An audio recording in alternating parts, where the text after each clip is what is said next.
Y ahora abrimos nuestra tertulia quincenal dedicada a las humanidades, que nos llega gracias a la colaboración de Eusko Ikaskuntza. A comienzos de 1963, un equipo de la televisión sueca vino a Euskal Herria a recoger algunas manifestaciones de la forma de vida del pueblo vasco. Aquellos documentales se exhibieron en su país, pero nunca llegaron a verse entre nosotros.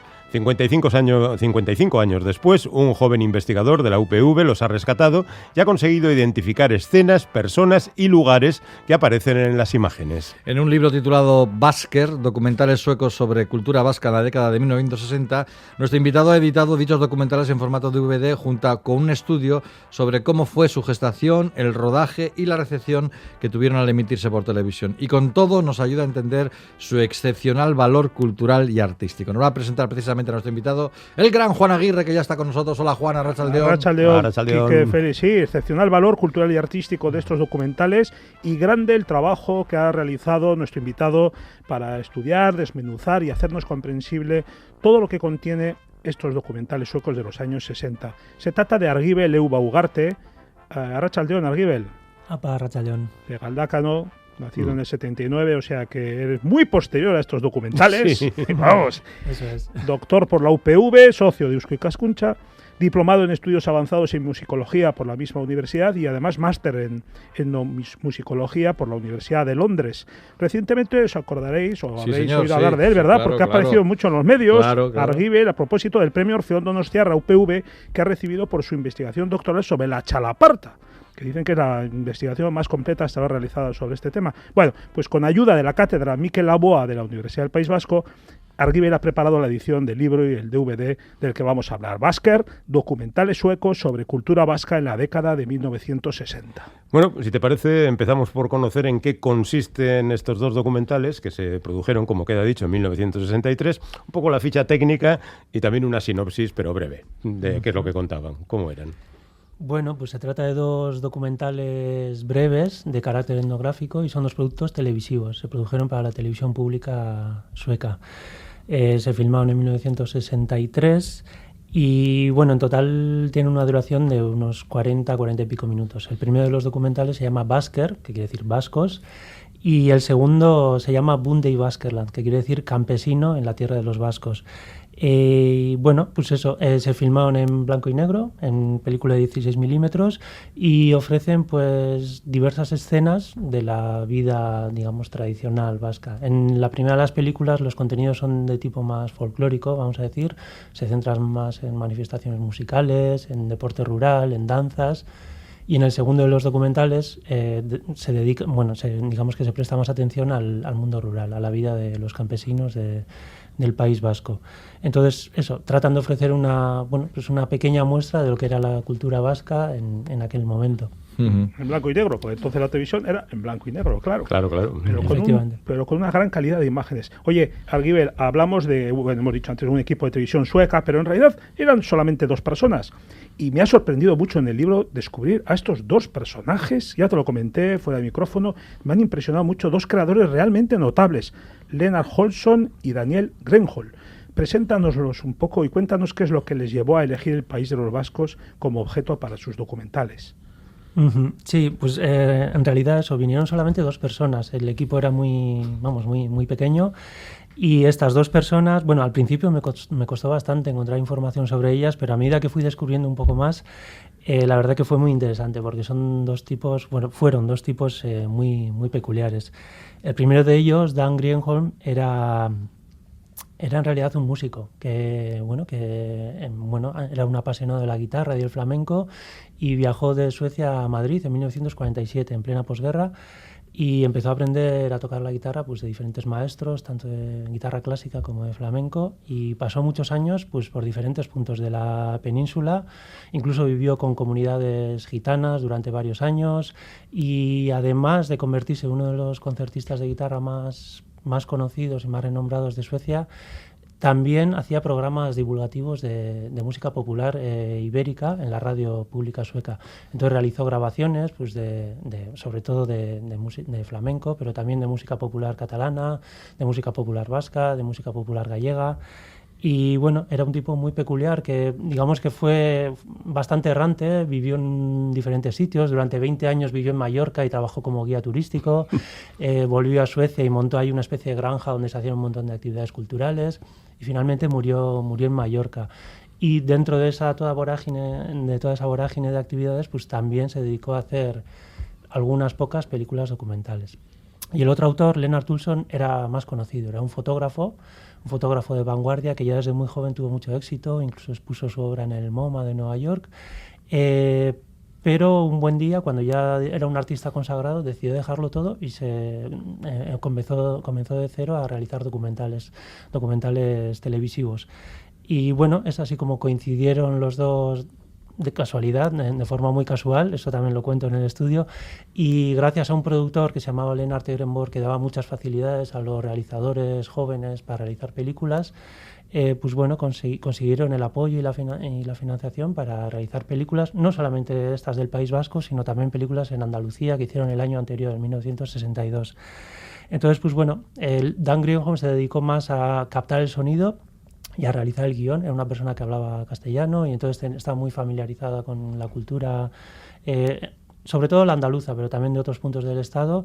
Y Lennart Olsson se dedicó a filmar, a hacer, las tomas, digamos, de imagen. Lo hacían en película, claro. En aquel entonces la televisión se hacía en película, no existía el vídeo todavía. Claro. Oye, estamos hablando de 1963, hay que imaginarse la situación.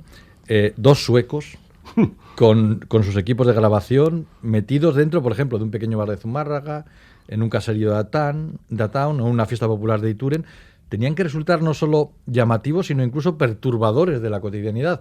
Pero, sin embargo, en las imágenes todo el mundo actúa de una manera natural, espontánea. Es como si nos introdujéramos dentro de las familias o de las comunidades sin ser vistos.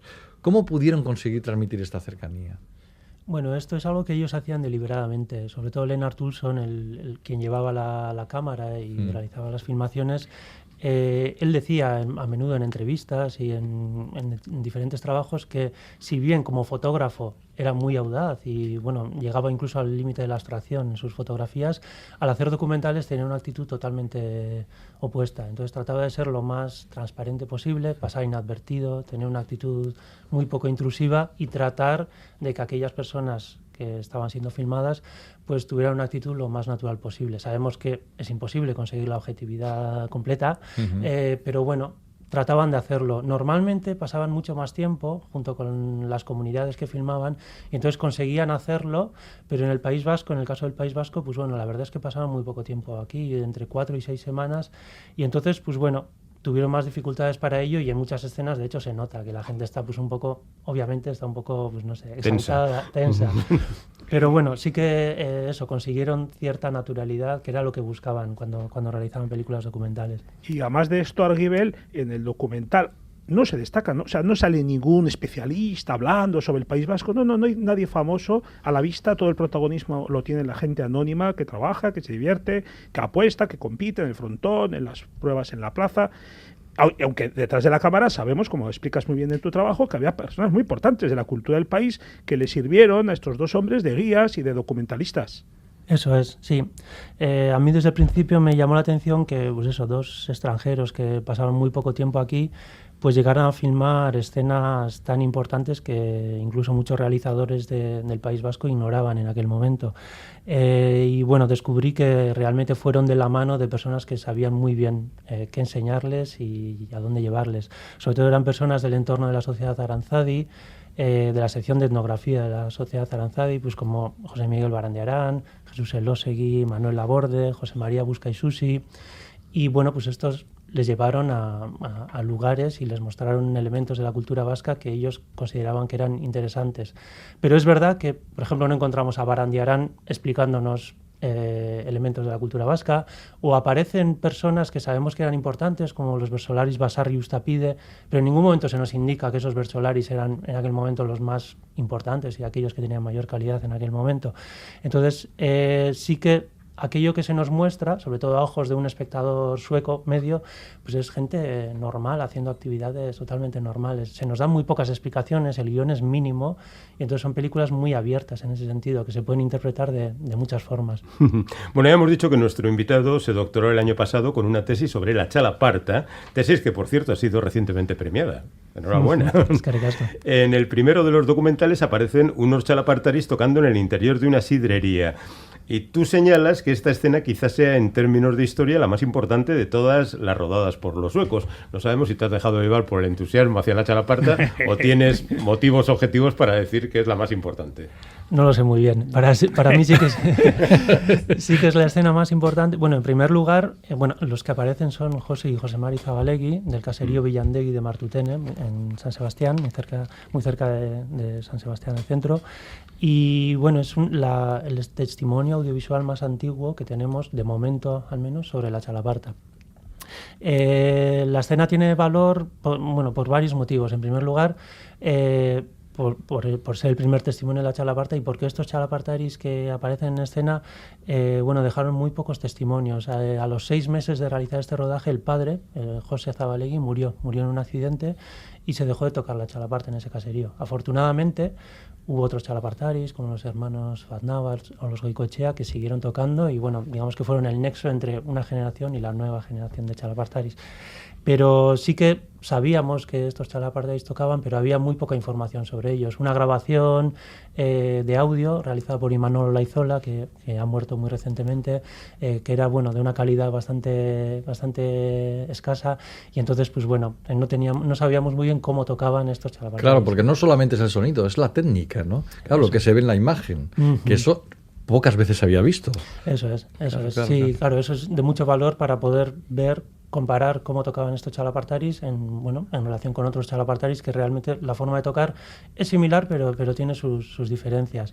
Y aparte de eso, la propia escena es bastante peculiar, porque aparecen los dos chalapartaris en su propio caserío, rodeados de barriles de sidra, etcétera, pero también aparecen unos hosteleros de la parte vieja de San Sebastián, como Juan Arzayus u otro hostelero, y también personas de este entorno, estos guías que llevaron a los chalapartaris, a los reporteros al caserío, junto con miembros del CAT, del Centro de Atracción y Turismo de Donostia. Uh-huh. Entonces aparece, digamos que en una sola imagen, en una sola escena, pues digamos, el reflejo de lo que era la sociedad de San Sebastián en aquel momento, ¿no? Claro, claro. Digamos que aquellas personas que tenían cargos de importancia dentro de la ciudad, que orientaban aquella escena a una proyección turística de la ciudad, aquellos chalapartaris que estaban haciendo pues lo que hacían habitualmente en su entorno privado, semiprivado, y por primera vez lo hacían delante de unas cámaras, y además aquellos hosteleros de la parte vieja de San Sebastián pues que tenían relación directa con los chalapartaris por medio del comercio de la sidra. Y digamos que eso refleja para mí ese momento peculiar, ¿no? En el cual pues algunas manifestaciones de la música tradicional vasca se seguían realizando de manera, digamos, normal, como se venía haciendo anteriormente, y aparecen nuevos actores que de repente les dan un sentido totalmente nuevo, que es más cercano al sentido que nosotros le damos hoy a estas manifestaciones. Hay que decir que la cámara se fija en el mundo rural, en el folclore tradicional, como has explicado. Apenas hay referencias a la cultura moderna, a la cultura urbana e industrial, pero tampoco se oculta del todo, ¿verdad? Se ven alguna chimenea de alguna fábrica, se ve alguna moto que pasa por delante. No hay una idealización de un país, supuestamente una Arcadia pastoril, como por ejemplo en aquellos documentales que hicieron los nazis, ¿verdad? Cuando la guerra, etcétera. Sí, eso es. Claro, si tenemos en cuenta que estas dos personas venían de Suecia, que era en aquel momento uno de los países más ricos y avanzados de Europa, pues sí que les podía chocar en la diferencia en el nivel socioeconómico, en diferentes elementos, ¿no? Que podía haber con la cultura vasca. Pero hay que tener en cuenta que primero estos dos reporteros ya habían recorrido el mundo y habían visto de todo. Entonces no se escandalizaban por estas diferencias culturales, y también que el año anterior habían estado en Andalucía haciendo pues, dos documentales, digamos, paralelos, similares, pero relacionados con la cultura tradicional y con la música de Andalucía. Y estos documentales son bastante diferentes de aquellos sobre el País Vasco, sobre todo en los contenidos que muestran. Se ven escenas en las que realmente se puede apreciar la miseria material en la que vivían pues, los campesinos andaluces o la comunidad gitana del Sacromonte en Granada. Y entonces para alguien que quizá podía esperar lo mismo, en el País Vasco sí que le sorprendió que en el País Vasco hubiera un nivel de vida, digamos, más alto, pero al mismo tiempo se conservaran estas tradiciones, ¿no? Claro, y eso es lo que les interesaba más. Eso es, sí, digamos que mostrar la cultura industrial y urbana del País Vasco, que la había, y era muy importante, para ellos pues tampoco era tan interesante. Entonces mostraron aquello, pero tampoco trataron de ocultarlo. Y yo creo que, de hecho, en las películas hay guiños deliberados para hacer esto. Por ejemplo, la primera escena de la película aparecen los Ibaldunak de Ituren y de Zubieta en los carnavales de Malerreka. Y en la primera escena aparece una moto que de repente rompe la escena por completo. Parece que fastidia esa escena, ¿no? Pero eso ellos lo incluyen deliberadamente para mostrar estos contrastes que hay en la sociedad y, bueno, que todo esto convive con cierta naturalidad, siendo conscientes de que este mundo rural, pues bueno, se está debilitando inevitablemente. Hay un oyente que dice que ha llegado tarde a la conversación, pero que bueno, que el reportaje, estos reportajes fueron un gran acontecimiento también en Zumárraga, las famosas 6 coras de los hermanos Berasategui, y trabaja él en aquella antigua herrería en el Alto de Isaga. Anda, increíble, ¿eh? Lo que son las cosas. Bueno, como veis, estos Basker, documentales suecos sobre cultura vasca en la década de 1960, están publicados, un DVD con los 2 documentales, acompañados del libro que nuestro invitado ha escrito y que ha sido editado por la UPV. Se puede conseguir en librerías o en la misma UPV, ¿no? Eso es, sí. Bueno, pues oye, estamos verdaderamente encantados de que nos hayas traído esta información. Ya vemos que nuestros oyentes también te lo agradecen. Argibel Euba, gracias por haber venido. Muchas gracias a vosotros. Juan, gracias, como siempre. Y Argibel es Sorionak a golpe de chalaparta. Es que ricasco. Hasta dentro de 15 días, Juan. Agur, agur.